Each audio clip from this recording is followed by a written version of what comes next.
বাইহাটা চাৰিআলিত চোৰাং গৰুৰ বিৰুদ্ধে আৰক্ষীৰ অভিযানত জব্দ গোধন ভৰ্তি কণ্টেইনাৰ বাহনখনৰ পৰা উদ্ধাৰ কৰা হৈছে ৪৩টা চোৰাং গৰু। ইয়াৰে ৪টা গৰু মৃত অৱস্থাত উদ্ধাৰ কৰা হৈছে। খাৰুপেটীয়াৰ পৰা বৰ্ণিহাটলৈ সৰবৰাহৰ চেষ্টা কৰিছিল এই চোৰাং গৰুকেইটা। আৰক্ষীয়ে আটক কৰে বাহনৰ চালক বকুৰ জাহিদুল আলী।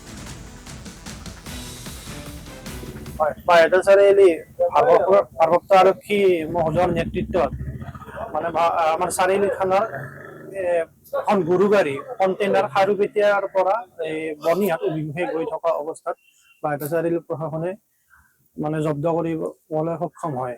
এই গৰু গাড়ীখনত প্ৰায় ৪০ জনী গৰু আছিলে আৰু ৪জনী তাত মানে বহুত কষ্টত মানে হেঁচা ঠেলাত আনাৰ কাৰণে মানে ৪জনী গৰু তাত গাড়ীতে ঢুকাইছে। এইটো মানে আকৌ পুনৰবাৰ এইটো আমি দেখা পালো যে বাইহাটা চাৰিআলি প্ৰশাসনে গৰু গাড়ী মানে কণ্টিনিউৱাছ কৰি হৈ এনেকৈ ধৰি আছে আৰু এইটো প্ৰমাণ কৰে যে গৰুৰ এই অবৈধ বেপাৰখন আজিলৈকে মানে চলিয়ে আছে।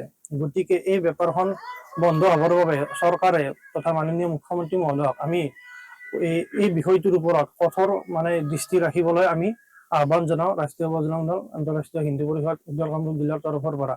আৰু এই যি অবৈধ বেপাৰখন চলি আছে গৰুৰ এই চিণ্ডিকেটটো অনতিপলমে বন্ধ হ'ব লাগে। আৰু এই গাড়ীখন ধৰিছে হানিফ নামৰ এজন বেপাৰীৰ গাড়ীখন ধৰিছে।